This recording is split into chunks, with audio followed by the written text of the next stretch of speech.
नमस्कार. नवराष्ट्र नववार्तामध्ये मी दीपक मोरे आपलं सर्वांचं स्वागत करतो. या विशेष कार्यक्रमात विविध क्षेत्रात काम करणाऱ्या मान्यवरांशी आपण चर्चा करत असतो. तर आज आपल्यासोबत आहेत अष्टपैलू व्यक्तिमत्व पृथ्वीराज तायडे साहेब, जे माजी शिक्षणाधिकारी आहेत, सोबतच कवी, साहित्यिक आणि गीतकार देखील आहेत.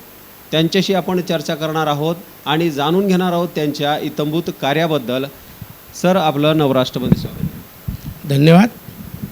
सर, मला सांगा की आपण विविध क्षेत्रात काम केलेलं आहे, काम करत आहात. आपला जो काही इत्थंभूत आतापर्यंतचा जो प्रवास आहे त्याबद्दल काय सांगाल दर्शक? मी अत्यंत दुर्मिळ अशा खेड्यातून आलो आहे. सुरुवातीला शिक्षण घेत असताना आमच्या खेडेगावातून चिखल तुडवत, त्यामध्ये काट्याकुट्याच्या रस्त्याने पायी चालत शेजारच्या गावाला शिक्षण घेण्यासाठी जावं लागत असे. आणि त्याही अवस्थेत मी शिक्षणाचा ध्यास घेतला. परिस्थिती अत्यंत नाजूक होती. इतकी नाजूक होती की माझ्या काव्य ओळीमध्ये मी त्या परिस्थितीचं वर्णन केलेलं आहे.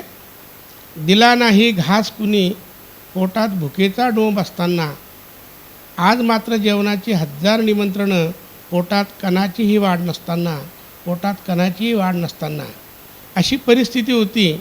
तरी शिक्षणाचा ध्यास असल्यामुळे मी शेजारच्या गावातून 10वी उत्तीर्ण केली.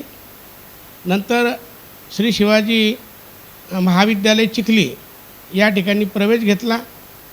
त्या ठिकाणी वसतिगृहात राहून हाताने स्वयंपाक करून माझी पदवी मी त्या ठिकाणी संपादित केली.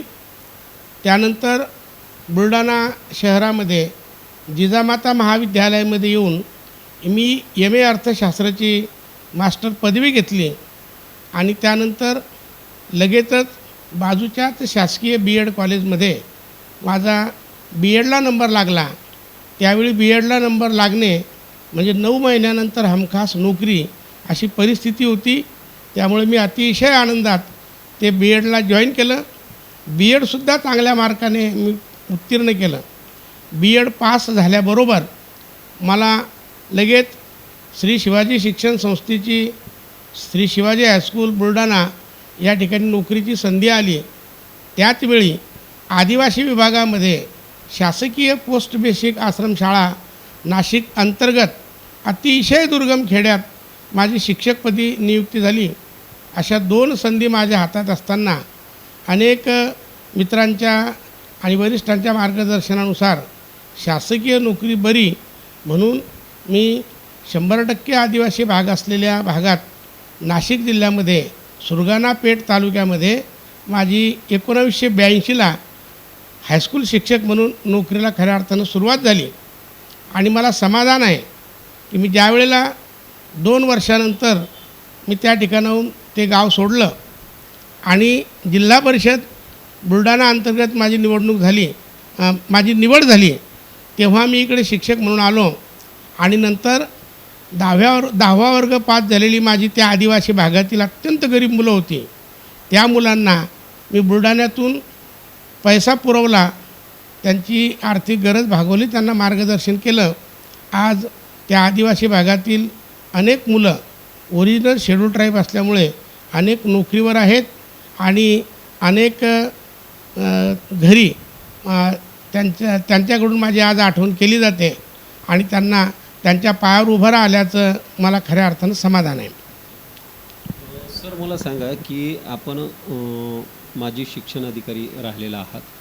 आताची जी परिस्थिती आहे शिक्षणाची आणि तुमच्या काळात जी शिक्षणाची अवस्था होती, त्यात आणि आजच्या याच्यामध्ये तुम्ही कसा फरक जाणवता आणि विद्यार्थी त्यावेळेची आणि आताची यामधला कसा फरक तुम्हाला जाणवतो?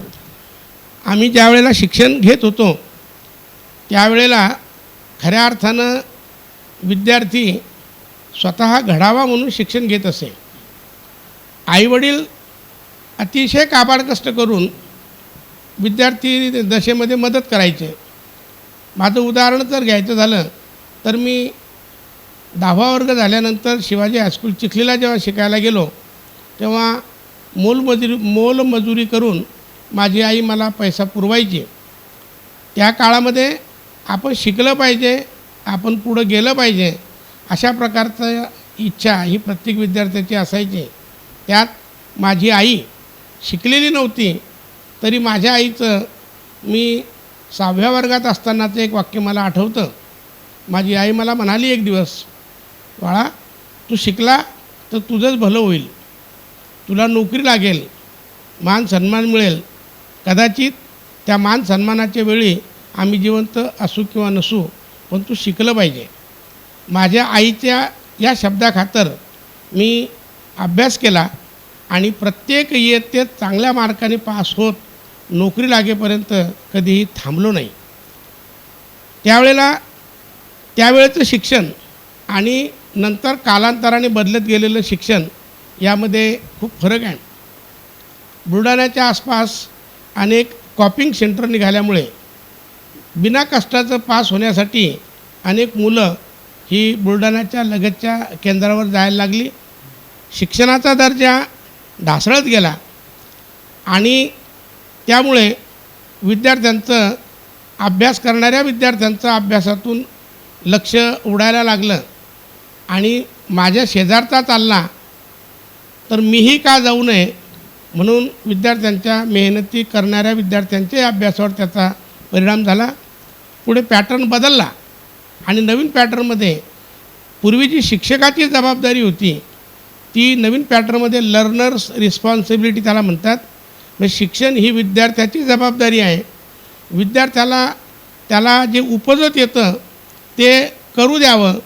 विद्यार्थी ज्या ठिकाणी आडेल, ज्या ठिकाणी तो थांबेल, ज्या ठिकाणी त्याला कळणार नाही त्या ठिकाणी फॅसिलिटेटर म्हणून शिक्षकांनी त्याला मार्गदर्शन करावं आणि अशा पद्धतीने त्याला पुढे घेऊन जावं, अशी ही नवीन पद्धती आजची आहे. सर, आपण माजी शिक्षणाधिकारी आहात, त्यानंतरही त्या व्यतिरिक्तही आपल्याकडे आपण कवी आहात आणि आपण गीतकार देखील आहात. तर आपण लिहिलेल्या काही कविता त्या आपण या ठिकाणी जर एखादी कविता म्हणून दाखवली तर प्रेक्षकांना ती आवडेल ना? मी शिक्षक, साहित्यिक, गीतकार आणि संघटनात्मक कार्य करणारा शिक्षणाधिकारी आणि बऱ्याच वेळेला आपण ज्या ज्या ठिकाणी फिरतो त्या ठिकाणचा एक चांगला निरीक्षक म्हणून मी माझं एक निरीक्षण माझ्या कवितेमध्ये नोंदवलं आहे.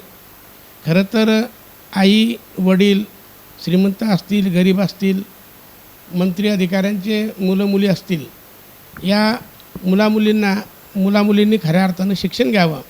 त्यातल्या त्यात आपल्या वागण्यामुळे आपल्या कुटुंबावर आणि समाजावर कुठल्याही प्रकारचा परिणाम होऊ नये, जातीय तेढ निर्माण होऊ नये, या गोष्टीला पायबंद घालता यावा अशा प्रकारचं मी टिपलेलं निरीक्षण मी माझ्या कवितेमध्ये मार्गदर्शनपर लिहिलेलं आहे.